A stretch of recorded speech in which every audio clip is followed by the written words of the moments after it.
Welcome to Plain Talk, where we got a lot of things to write about, including some news that kind of broke right before we recorded the show. Now, if you remember at the tail end of the last legislative session, as the property tax plan backed by just about everybody in the legislature, also backed by Governor Armstrong, as it was passing, Representative Scott Lauser, who did vote for that plan, rose and said that he was going to announce another ballot measure or pursue another ballot measure to, I guess, replace or complement that plan. He has now opted not to do that after doing some polling.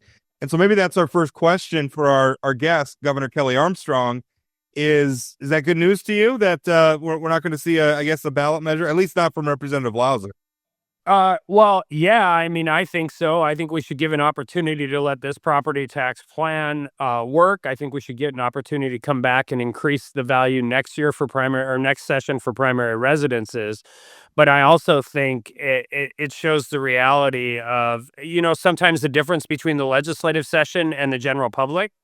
You got a lot of different interest groups that all want tax relief, and I don't blame them, right? Businesses, ag properties, all of that. But turns out the voters live in houses. I mean, voters live in houses or they rent apartments. There's only two places you live in North Dakota. You either rent or you own. And and I give Scott a lot of credit because he wasn't trying to put a poll out there that told him what he wanted to hear. The poll was like, would you take less property tax on your residential property if you diffused it out? And my guess is the numbers didn't come back as strong as he wanted. And that's before you start, talking about if you do it.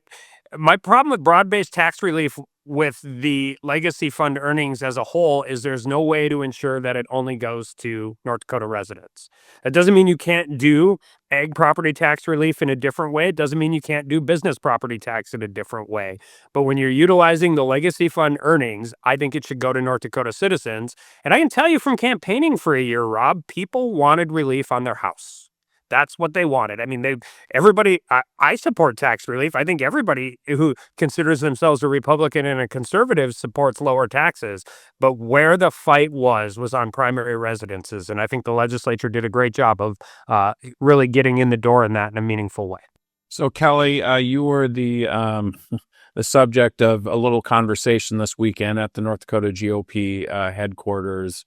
I want to start with property taxes. There was a censure of you for not going far enough on property taxes, as was just alluded to. Only 4 legislators voted against that bill.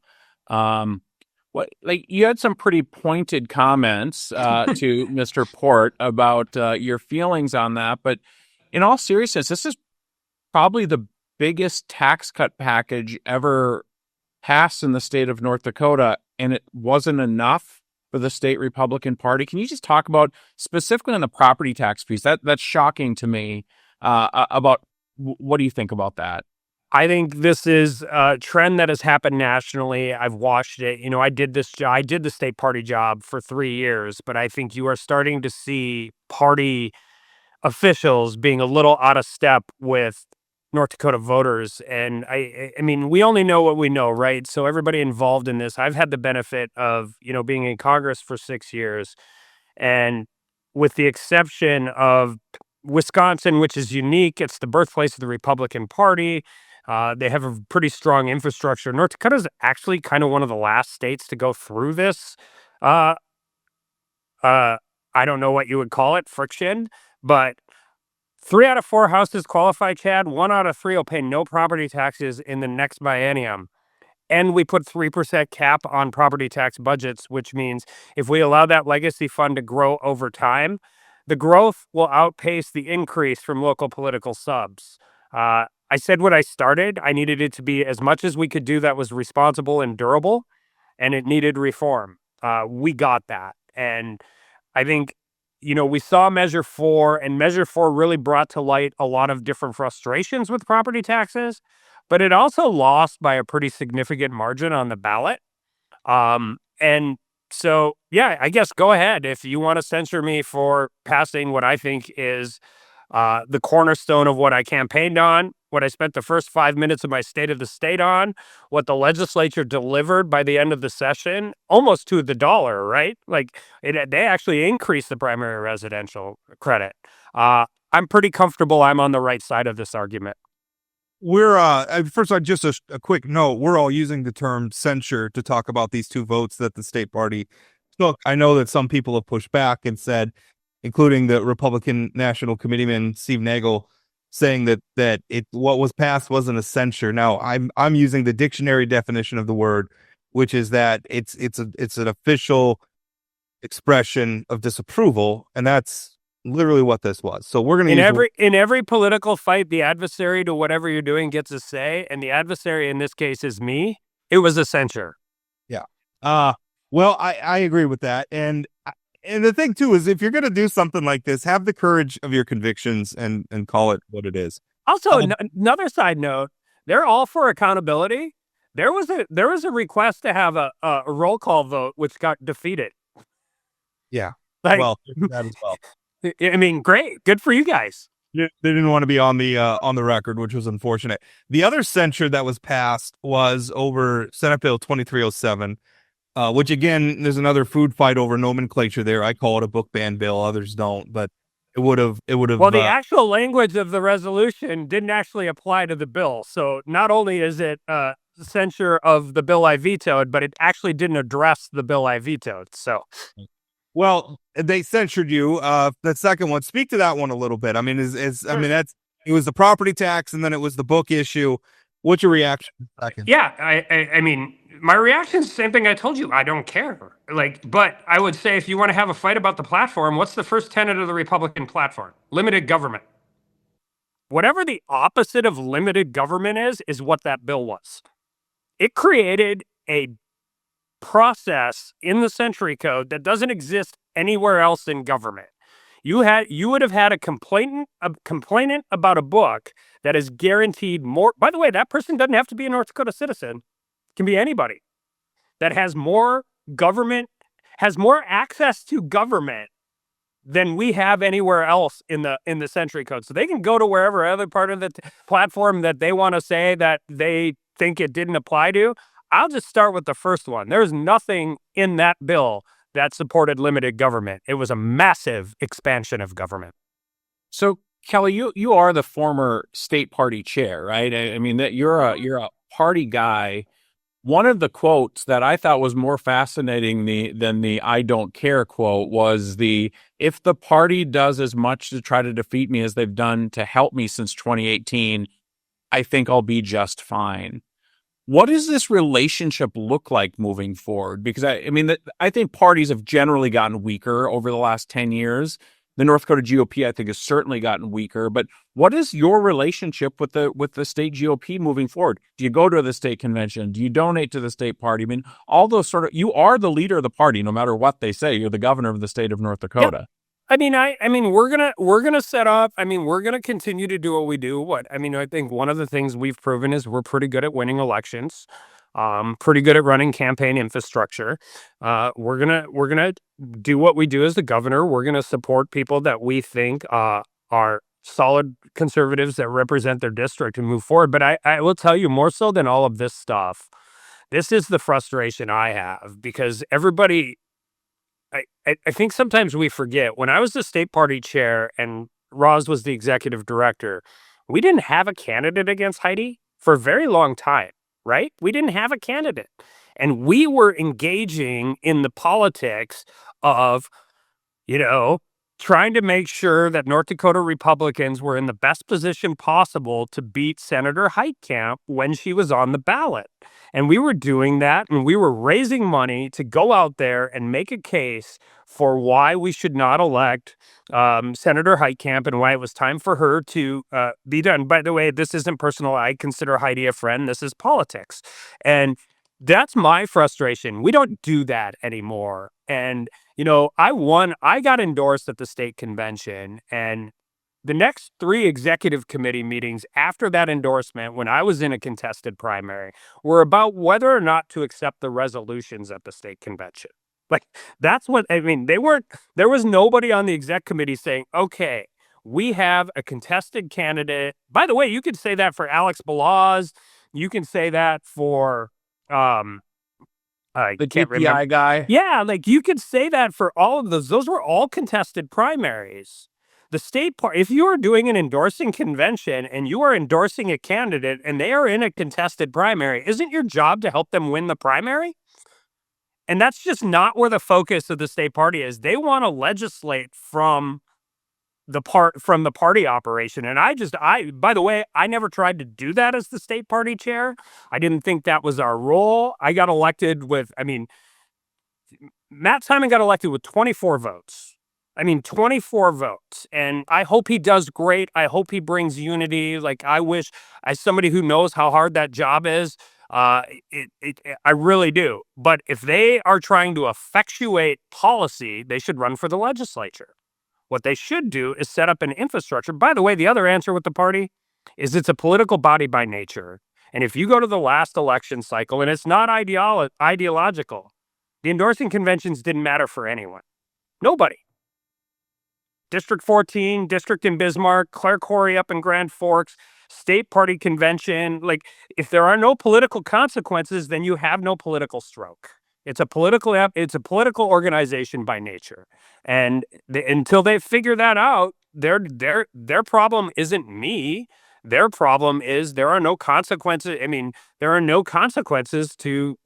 no benefits / consequences to participating in the process right now. And I think they might not like to hear that, but sometimes you got to tell your friends tough love. And tough love that's the truth. One of the interesting things, you made the remark about how we're seeing state parties get sort of out of step with the voters.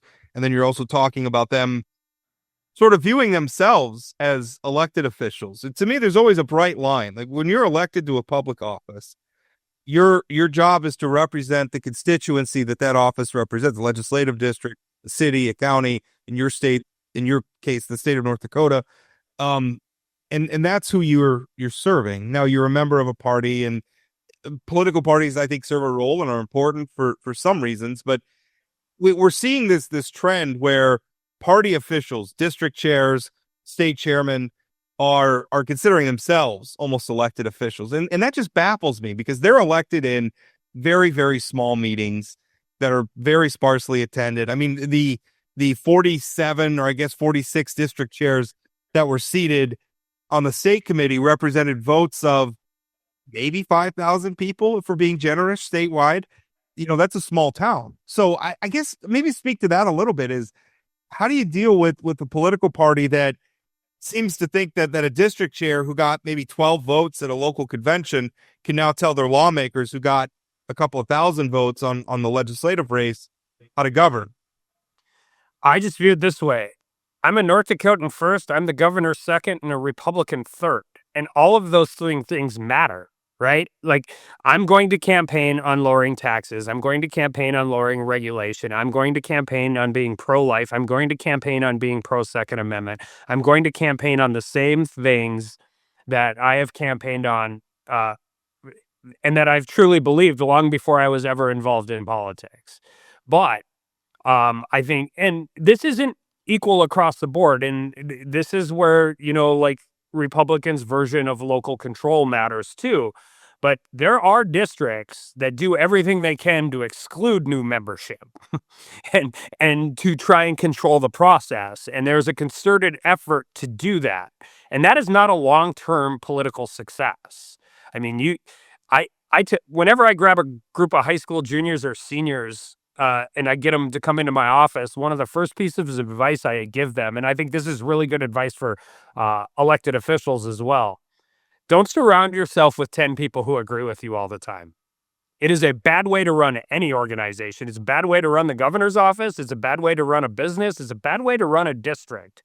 If you are only allowing the people in the room that consider themselves your ideological soulmates, by its very nature, you are representing a faction of the Republican Party in your own district. And it's also incredibly boring to sit around with a table with 10 people who agree with you all the time. But the current framework is not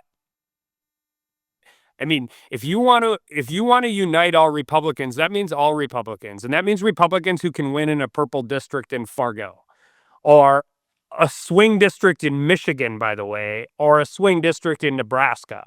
Like, I I couldn't have got elected dog catcher to District 44 when I was in the state legislature. My ideology from District 36 would not have fit that district.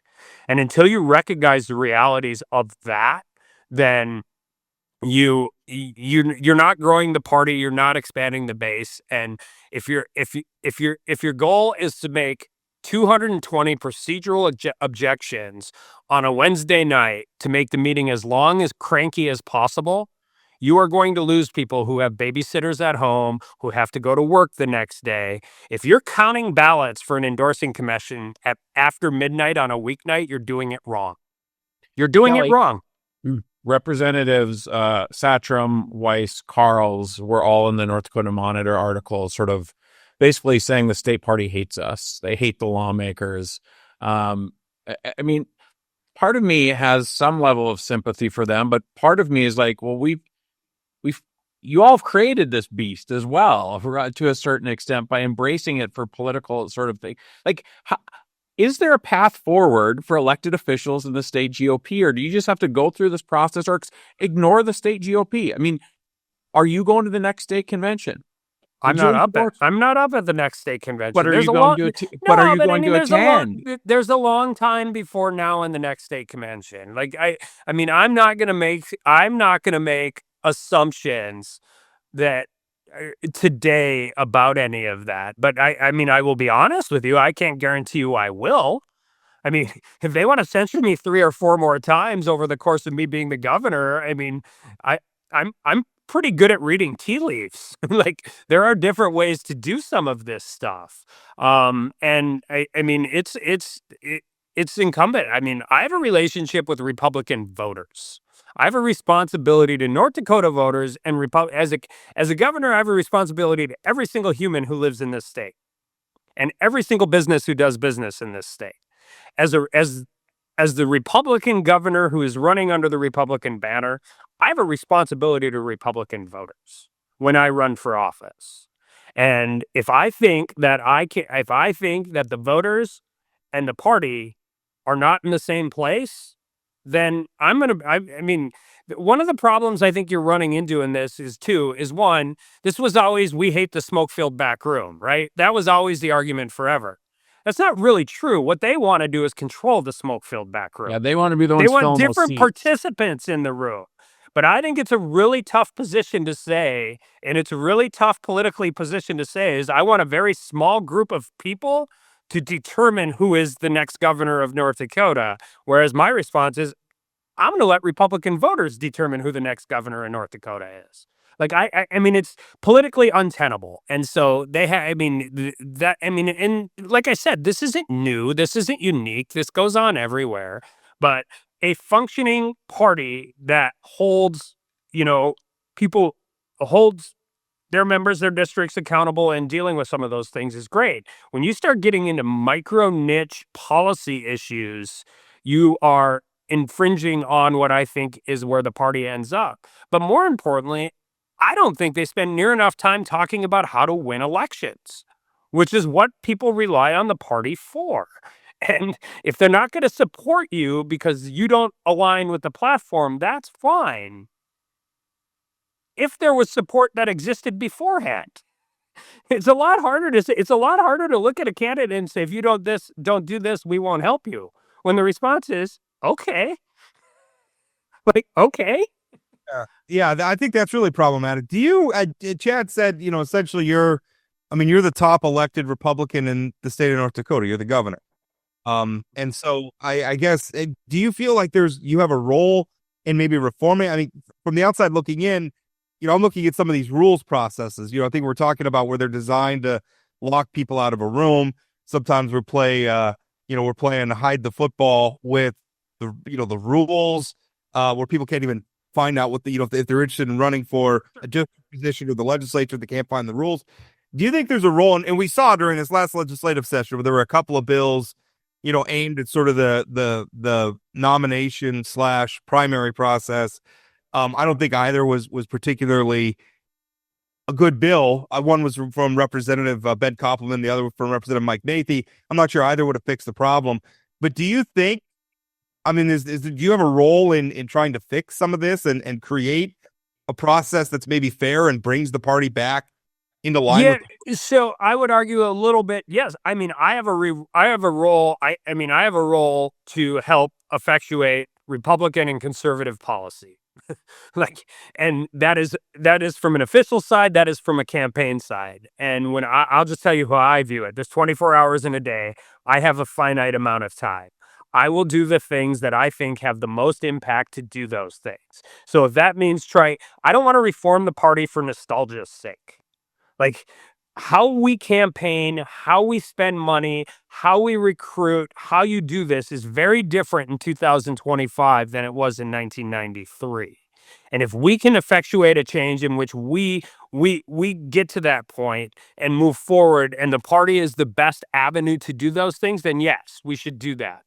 If sitting through, like, fighting about whether or not there's a hanging Chad on resolution 37 at the state committee meeting is where we're spending our time, I don't think that's helping effectuate Republican policy. I don't think it's helping elect Republican candidates. So there's a give and take to this relationship, and as a candidate and as the head of the party, I have a responsibility to Republican voters across the state to utilize my time in the best way possible to elect people that will effectuate Republican and conservative policies. That doesn't necessarily mean the party isn't a part of that, but it doesn't mean they're a part of it either. Governor, changing gears slightly, the Attorney General came out last week in response to your veto mistake that you owned, which is unique in politics these days. Obviously, Leg Counsel said the legislature has to come back. The Attorney General said nope. The letter defined the veto. What now? I mean, have you had conversations? Is the legislature contemplating coming back, or are you just going forward with implementing the law? I'll be clear. Like, before we ever did that, I was under the impression that no matter what happened, I wanted an AG's opinion, mostly because even if I agree with the AG's opinion, it doesn't discount the fact that we did overblock. I mean, on the bill, we did that. I think there's a couple things that are important here. One, this isn't a massive disagreement. I mean, like, this is really a procedural, an argument. I mean, at the heart of it is a $150,000 grant. Yeah, and I think even people who supported that recognize why I did it. It's not that I don't support it. I don't like one-time money for a full-time employee because I know what that turns into next. These are these closet creeps in growth of government, which I just am partly against. The legislature wanted the money for the housing finance. I obviously wanted it. The letter was very clear. My veto letter was very clear about what I was doing. So the reason I wanted an attorney general's opinion is because on July 1st, we will have to, that money comes in, and I am not putting executive branch officials in a position where they are doing something that they don't have legal justification to do. I do not think I need to call the legislature back. I am going to follow that attorney general's opinion, and I am going to disperse the money because I think that is how the law sets up. That is completely within my right. I think we are protected. The legislature, if they choose that they think they would rather come back for one day and fix that, then that is their prerogative. I would never tell Leader LaForte, I would never tell Leader Hogue how to utilize their days as a legislature. But I don't think I no longer have to do that. And if they're more comfortable doing that and they think that that is the right approach, that is up to them. And I think that's kind of where it sits right now. Have you had the ball's definitely in their court? Have you had any? And I want to be clear. I think at a staff level and a different level, there's different. I don't know if animosity is the right word, but different, water cooler, kind of conversations. I have been up. I was very clear before we got a ruling. I talked to Senator Hogue and Leader LaForte. I'm like, if I lose this, I'm not jamming you guys. You guys will determine how you want me to do this. Like, I'm not calling you in at noon on a Friday. I mean, David Hogue was my chair when I first got to judiciary. Mike LaForce from Dickinson. Again, we're all Republicans. I'm not interested in that fight for the sake of having a fight. I think we all want the same thing. I think the Attorney General's opinion allows us to have the same thing. And I think that there's an easy way to do this. But if they're not comfortable with it, they have options. They say, I mean, and I don't want to get into it costs the taxpayers a bunch of money. I mean, they have 80 days allocated. They get to use them however they want. In the grand schemes of government, North Dakota's legislative system and their situation is the best value add you can probably find, other than maybe a volunteer fire department. Do they have unlimited amount of time in which to, like, do they have until July 1st to overturn your veto? I think that's an open question. I don't know. I mean, I think the structure is right. If they thought they had to pass a new bill, I think they need 3 days. I think if they wanted to override that veto or any of my other vetoes, I think that's a 1-day special session. But again, But do they that's have to do it by a certain date? I mean, you signed these things a month ago. Yeah, I did. I haven't researched that, Chad. Okay. I just haven't. I mean, and by the way, if they called themselves back on July 4th, I'm fully capable of believing that legislative council is not going to give them advice that is structurally illegal, right? And so if they think they have a colorable reason they could do it, I'm not going to throw a fit if it's July 3rd or July. I would recommend they don't call themselves back on July 4th. They'll have some angry members and probably some quorum issues. If they do, I'll be at the lake shooting off fireworks. Well, But I mean, it's a process, and it's these process arguments are important to people, but at the same time, the outcome is going to be we're going to have the 35 million that the legislature wanted, my office wanted, and we'll move through it. And worst case scenarios, the $150,000 would go through to a very worthy cause. By the way, I'll break news right here. I'm not doing it year over year until they get it accompanied and until they get it into a budget where the FTE is accounted for. Well, that's interesting. We're going to see how that plays out. As we let you go, I'm very glad that we didn't talk about baseball today, although now I'm bringing it up because the Yankees are playing some abysmal baseball right now. I fell asleep last night, so I'm not doing this. I have no idea. Did the Dodgers win or the Padres win? The Dodgers won. Okay, and the Mets Dodgers won yesterday. have won. I believe it's 4-5 against the Padres in the last week, which I hate the Padres. Who has the season record against when the Dodgers they're done? They've played 5 games. Where are we at? Against the Mets? Yeah. We beat you more games than you beat us. I don't like it's so irrelevant when the Mets are going to fall apart in October anyway. Your entire pitching staff's on the IR. I do think it's funny that Ohtani came back and threw his rehab start the day his interpreter went to prison.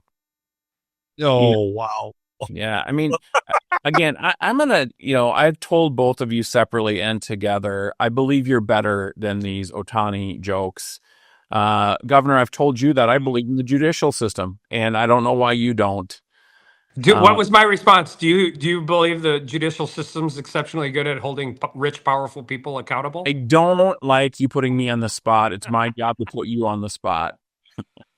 Again, I'm glad we're not talking about the fact that the Yankees just got swept by the not very good Red Sox, who traded Rafael Devers. The way the Red Sox treat their star players, by the way, is abysmal. But then the Yankees are in the process of getting swept by the Angels right now. Rob, think about how exciting it's going to be when the Yankees finally score a run again, though. That's going to be so fun for you. The Yankees are going to hit. They're in a slump. If this is their pitching staff falling apart, Rob, you should be a little more worried.